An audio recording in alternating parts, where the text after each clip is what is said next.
It's campaign commencement season. On Saturday, Mitt Romney went to Reverend Jerry Falwell's Liberty University, a standard whistle stop for Republican presidential candidates trying to appeal to evangelical Christians. And today, President Obama went to Barnard College, a women's institution on the Upper West Side of Manhattan, which happens to be the sister school of the president's alma mater, Columbia University.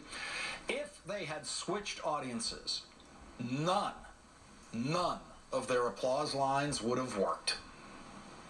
As young women, you're also going to grapple with some unique challenges, like whether you'll be able to earn equal pay for equal work, whether you'll be able to balance the demands of your job and your family, whether you'll be able to fully control decisions about your own health. We know we are better off when women are treated fairly and equally in every aspect of American life, whether it's the salary you earn or the health decisions you make.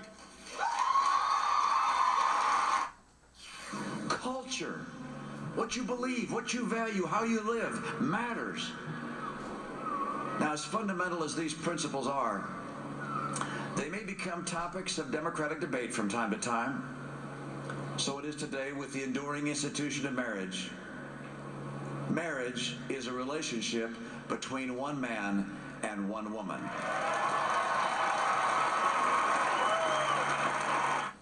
Joining me now is Howard Fineman, editorial director of the Huffington Post Media Group and MSNBC political analyst, and Karen Finney, former DNC communications director and an MSNBC political analyst. Let's listen to the advice that President Obama gave to Barnard graduates today. First piece of advice is this: don't just get involved. Fight for your seat at the table. Better yet, fight for a seat at the head of the table. If you decide not to sit yourself at the table, at the very least, you've got to make sure you have a say in who does. It matters. My second piece of advice: never underestimate the power of your example. My last piece of advice: this is simple, but perhaps most important. Persevere. Persevere. Nothing worthwhile is easy. Karen Finney, there's been nothing easy about Barack Obama's achievements in this life, but he did choose Barnard and Manhattan, obviously, as a way to play to his base and to go straight at that gender gap in the polls and try to build it. Well, absolutely. I mean, also as the father of two daughters, which he talked about. Yes. I mean, he has a real Possible investment. future Barnard graduates. That's right. That's right. He has a real investment in making sure that women continue to do well in this country.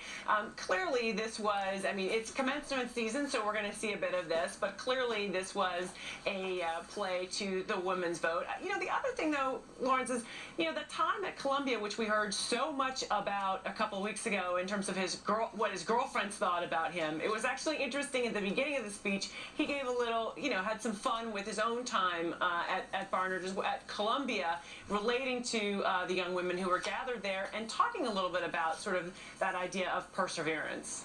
Howard, I want to read to you something that's actually in the course catalog at Liberty University. Read it to all of us. It's one of the courses they teach, and I want to read this as to precede a clip that I want to show of Mitt Romney's speech.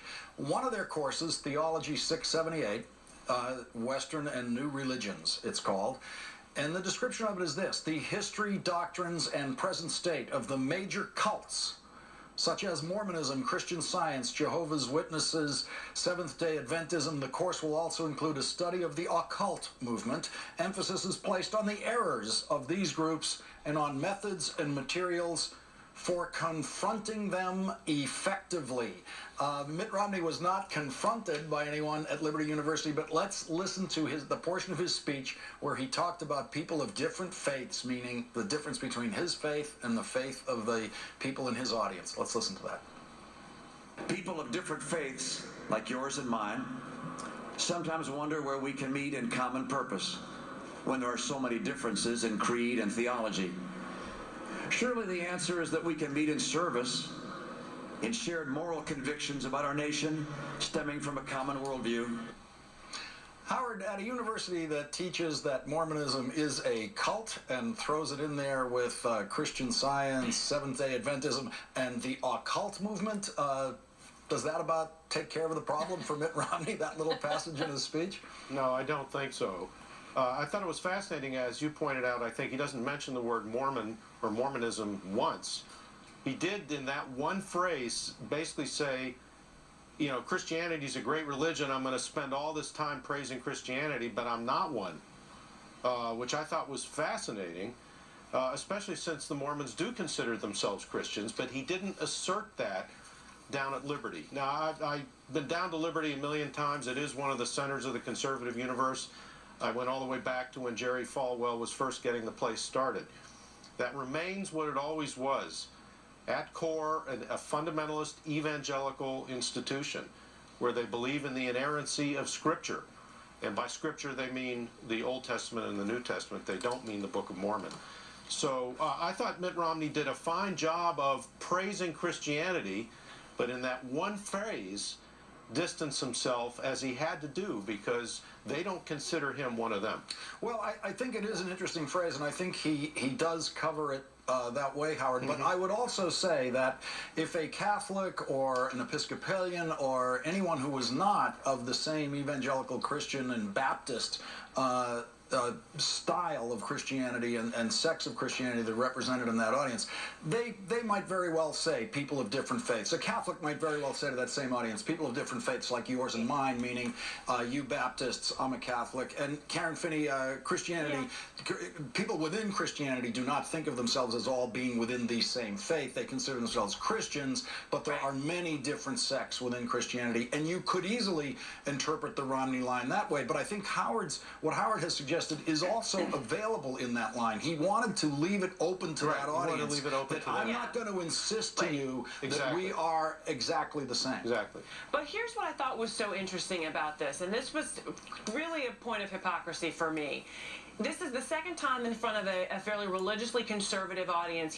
This theme of religious tolerance. Remember last year at the Values Voters Summit, he actually intentionally talked about tolerance and religious tolerance sort of broadly. Again, sort of trying to say like we share values, and I'm not going to tell you have to believe as I believe. But again, trying to have this message that we share common values, and yet that's the same argument that none other than Eric Fernstrom referenced last week in defense of the departure of the openly gay staffer from the Romney staff. So here you have in a speech where he's talking about one man, one woman, very clear message there, a little bit of religious tolerance sort of message there, and yet no tolerance for anybody else was the clear message there. There's nothing like these two audiences, Liberty University and Barnard College, to bring out and highlight just how different these two candidacies are. Karen Finney and Howard Feynman, thank you both very much for joining me tonight. Thanks, Lawrence.